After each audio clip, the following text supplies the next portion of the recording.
জায়গাটার নাম বলা হয় দ্বিজগ্রাম। দ্বিজগ্রাম এই কারণে নাম বলা হয়, রবি ঠাকুরের বর্দা ছিলেন দ্বিজেন্দ্রনাথ ঠাকুর। শ্রী দ্বিজেন্দ্রনাথ ঠাকুর 1938 সালে ছোট্ট একটা বাড়ি তৈরি করেছেন থাকার জন্য। সেটা হচ্ছে গেটের ভেতরে দূরে টালির বাড়ি দেখতে পাচ্ছেন, ওই বাড়ির মধ্যে রবি ঠাকুরের বর্দা বসবাস করেছিলেন। এই বাড়িটা স্মৃতি হিসেবে সাজিয়ে রাখা। বাড়িটি বছরে দুবার খোলা হয়, দোল পূর্ণিমা, পৌষ মেলা। বাংলা 7ই পৌষ শান্তিনিকেতন মেলা হয়, মেলার সময় দোলের সময়। এই বাড়ির মধ্যে ঢুকতে গেলে লেডিস হোক বা জেন্টস, ছোট হোক বা বড় বা বয়স্ক হোক না কেন, সাদা পোশাক পরে ঢুকতে হয়। এগুলো হচ্ছে ব্রাহ্ম সমাজের স্থান।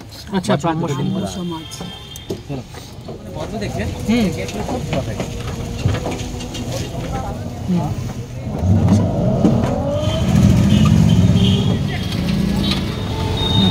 সেন্ট্রাল লাইব্রেরি এটা দেখো।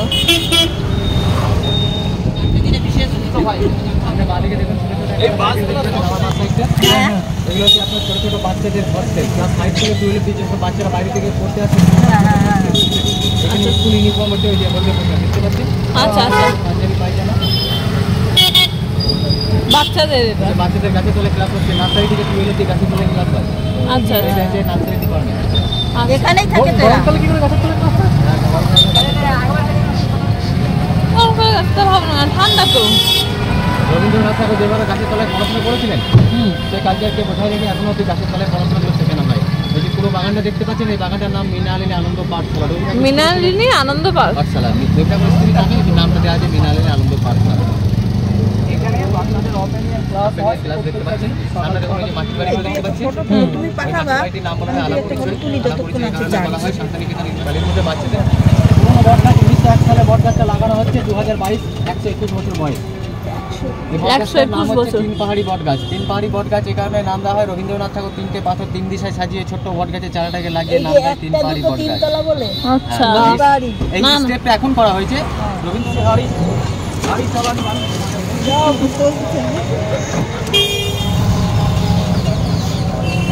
আর মাছ সাইডে দেখুন, দেখতে পাচ্ছেন মাটির বাড়ি, ছাওয়ানি বাড়ির মধ্যে এখানে তাল গাছ।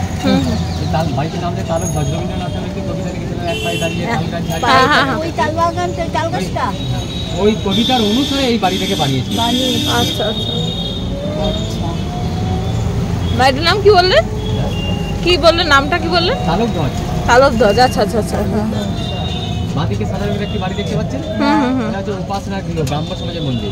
আচ্ছা আচ্ছা, রবীন্দ্রনাথ ঠাকুর যে ব্রাহ্ম সমাজের মানুষ ছিলেন, ব্রাহ্ম সমাজের উপাসনা প্রতি বুধবার এই বাড়িটার মধ্যে করতেন। তাই এখনো এই বাড়িটা প্রতি বুধবার সমাজ থেকে ঘুরতে শোনা যায়।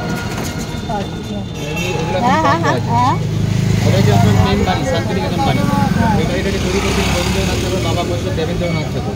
1861 থেকে 1864 মধ্যে বাড়িটি তৈরি হয়। জায়গা ছিল, সে বিক্রি করে দিয়েছে সব।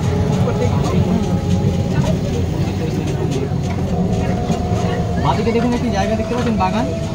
এই পর্দা দিয়ে ঘেরা আছে। এই পর্দার ওই পাশে হচ্ছে রবীন্দ্রনাথ ঠাকুরের পড়াশোনার জায়গা, যেটা এখানে বসে পড়াশোনা করতেন যে বেদির মধ্যে। সেই বেদিটা নষ্ট হয়ে গেছে বলে এটাকে আবার নতুন করে ঠিক করা হচ্ছে বলে পর্দা দিয়ে ঘিরে দেওয়া আছে। আচ্ছা, এই লেখা আছে দেখুন ছাতিমতলা। ছাতিমতলা রবীন্দ্রনাথ ঠাকুরের পড়াশোনার জায়গা।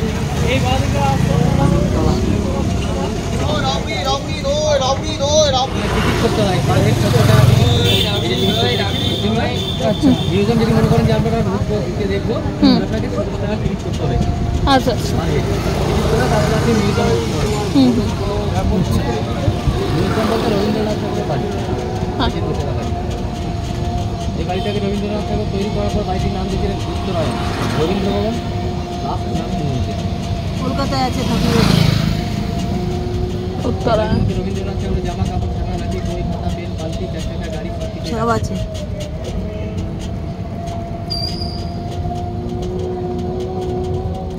তালা বন্ধ দেখতে পাচ্ছেন। এটা হচ্ছে রবীন্দ্রনাথ ঠাকুর যিনি ছাত্র ছিলেন নন্দলাল বসু, নন্দলাল বসুর আর্ট গ্যালারি। এটাকে নন্দন কলা ভবন বলা হয়। নন্দন কলা 1 ডিসেম্বর খুলবে, 4 থেকে আমরা সব আগে। এখান থেকে শুরু হচ্ছে আর্ট কলেজ, যেটাকে কলা ভবন বলা হয়। তারপরে একটা বাড়ি দেখতে পাচ্ছেন, নিজের বাড়ি। এটা হচ্ছে এইগুলো মডেল, বরফের দেশে বরফের আকারে তৈরি করে এগুলো বাড়ি বানানো হয়। তাই এখানে ঈদ দিয়ে এইগুলো মডেল তৈরি করা হয়েছে 2015 সালে। মেলা হয়েছে, আর্টের মেলা। স্টুডেন্ট যারা আর্ট কলেজে পড়াশোনা করেন, ছাত্রছাত্রী থেকে তারা একটা মেলা করে। তার জন্য প্রথম প্রকল্প এখন কি বন্ধ নাকি আজকে? আজকে কি সব বন্ধ? বন্ধ কিছুই না, শান্তিনিকেতন এগুলো ও ফাঁকা। হ্যাঁ হ্যাঁ, স্কুল কলেজ সবই চালু আছে। ও তাকে দেখা যাচ্ছে দেখা যাচ্ছে না। যেমন স্কুলটা গাছের তলায় হয় বলে দেখতে পেলেন, মানে বাচ্চাদের এগুলো সব আর্টে আর্ট। আর সামনে যে স্ট্যাচুটা দেখতে পাচ্ছেন বাদিকে বাগানের ভেতরে, এই স্ট্যাচুটা তৈরি করেছিলেন রবীন্দ্রনাথ ঠাকুর ছাত্র রামকিঙ্কর বেজ। স্ট্যাচুটা হচ্ছে একটি আদিবাসী পরিবারের স্ট্যাচু। 1938 সালে একটি আদিবাসী পরিবার গ্রাম ছাড়া ব্যবস্থা ছিল না, তাই আদিবাসী পরিবারের গ্রাম ছাড়ার আগে ঝুড়ি বাঘ তৈরি করে। ঝুড়ি বাঘ তৈরি করে ঘাড়ের মধ্যে বাঘ নেয়, সামনে ঝুড়ি বাচ্চা, পেছনে ঝুড়িতে জিনিসপত্র, পাঁচজন স্ত্রী, স্ত্রী মাথায় ঝুড়ি ঝুঁকবে একটা মাদুর, পায় তার একটা কুকুর। এভাবে একটি আদিবাসী পরিবার গ্রাম ছেড়ে চলে যাচ্ছিলেন। সেই কালচারকে রামকিঙ্কর বেশ দেখতে পায় যে একটি আদিবাসী পরিবার গ্রাম ছেড়ে চলে যাচ্ছে, এই ধরনের স্ট্যাচু বানানো দরকার। তাই রাম তাহলে স্ট্যাচুটাকে তৈরি করেন চুন সুরকি পাথর মাখিয়ে দুপুর দুদিকে ছুঁড়ে ছুঁড়ে। তৈরি করার পর নাম দেওয়া হয় গ্রাম ছাড়া আদিবাসী পরিবার, এবং স্ট্যাচুটা বাচ্চাদের সহজ পাঠ বইয়ে সাদা কালো ছবিতে থেকে ছাপানো হয়, যেগুলো হয়তো ছোটোবেলায় দেখেছেন।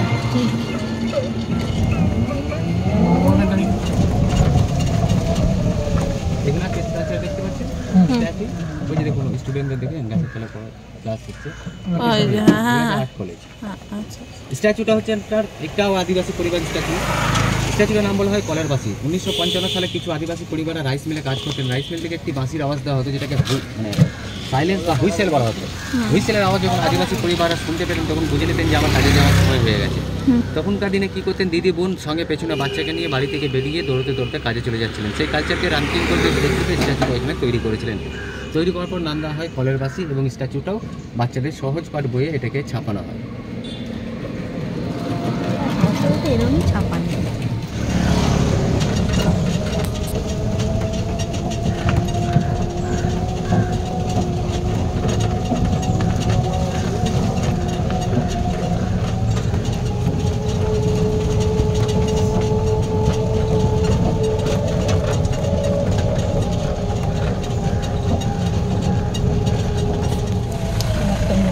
আরেকটা মূর্তি দেখতে পাচ্ছেন, একটি মহিলার স্ট্যাচু। আগেকার দিনে গ্রামে চাষিরা জমিতে যে ধান কাটতেন, ধান কেটে কালচারকে দেখে রামকিং করবে যেখানে একটা স্ট্যাচু তৈরি করেছে।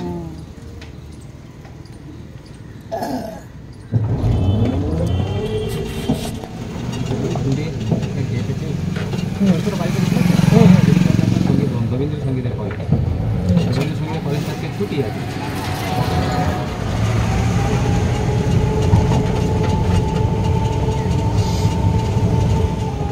এবার বাস সাইডটা দেখাবো। হ্যাঁ, মানে আমার বাস সাইডটা, এই যে জায়গাগুলো দেখতে পাচ্ছেন, এই যে বাগানগুলো হয়তো মানে নোংরা নোংরা না মনে হচ্ছে, পাতা পাতা করে, এই জায়গাগুলো হচ্ছে বাচ্চাদের পড়াশোনার জায়গা। আগে এখানেও ক্লাস হতো, এখন এই ক্লাস থেকে টেনে নিয়ে গিয়ে সামনের দিকে চলেছে। ওই যে বেদিগুলো দেখতে পাচ্ছেন, ওই বেদির মধ্যে টিচাররা বসতো আর বাচ্চাদেরকে ওই ঘেরার মধ্যে, ওই যে ইটের যে রাউন্ড করা আছে না, ওই ঘেরার মধ্যে বাচ্চাদেরকে শতরঞ্জি পেতে দেওয়া হয়। আচ্ছা, এখন এখানে ক্লাসটা বন্ধ করছে, মানে এই কারণে বন্ধ করেছে, ওই দিকটা হচ্ছে জঙ্গল, মশা মাছি খুব মানে থাকে বলে এখান থেকে ক্লাসটা সরিয়ে দিয়েছে।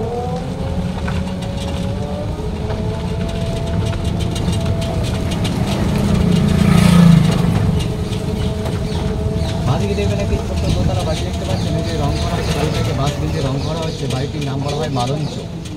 মালঞ্চ? হ্যাঁ, রবীন্দ্রনাথ ঠাকুর একটি মালঞ্চ উপন্যাস বই লিখেছিলেন। মালঞ্চ বইটা এই বাড়ির মধ্যে লিখেছিলেন বলে বাড়িটির নাম বলা হয় মালঞ্চ। এই বাড়ির মধ্যে রবীন্দ্রনাথ ঠাকুরের ছোট মেয়ে মীরা দেবী 22 বছর বয়সে অসুখ অবস্থায় মারা গেছিলেন। বেশ কিছুদিন বন্ধ থাকে।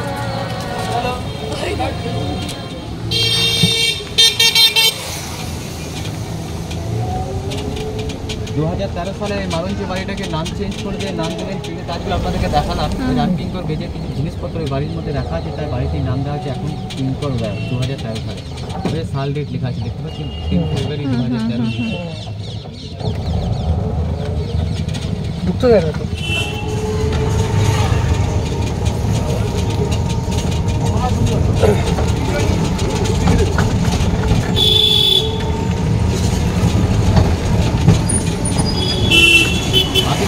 বাড়ি দেখতে পাচ্ছেন, বাড়ি, এই বাড়িটা হচ্ছে আপনার নাট্যঘর। যারা নাটক নিয়ে পড়াশোনা করে তাদের জন্য ডিপার্টমেন্ট।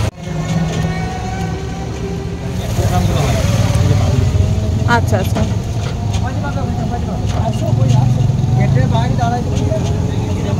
স্টেজটা